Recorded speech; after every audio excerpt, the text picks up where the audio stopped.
지난해 폭우로 전국 곳곳에서 피해가 발생하고 있는 상황에서 산림청 소속 공공기관에서 대낮 양주 파티가 벌어진 사실을 YTN이 보도해드렸는데요. 이후에 산림청이 감사에 들어갔는데 양주 파티를 주도했던 관리소장 등 2명은 징계가 필요하다는 결과가, 또 관련자 3명은 경고 조치가 내려진 것으로 확인됐습니다. 김기수 기자입니다.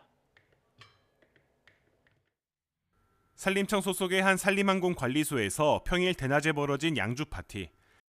산림청은 YTN 보도 이후 감사를 진행했고 관리소장 등 2명은 징계가 필요하다는 의견을 인사혁신처 중앙징계위원회에 전달한 것으로 파악됐습니다.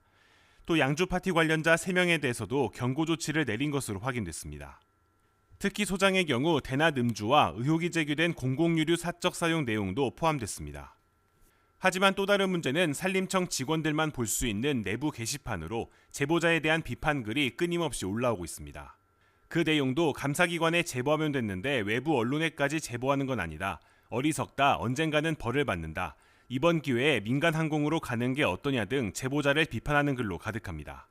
산림청 내부에선 공직기강을 바로잡는 것보다 공익 제보자를 비난하는 분위기인 겁니다. 이에 대해 또 다른 내부 제보자는 공익 제보자에 대한 조롱과 비난 등의 환경이 조성되면 내부 부조리를 바로잡는 노력이 위축될 수밖에 없다면서 문제를 일으키는 행동으로 낙인 찍는 것이 아니라 조직을 개선하는 중요한 과정으로 인식할 수 있는 문화가 돼야 한다고 비판했습니다.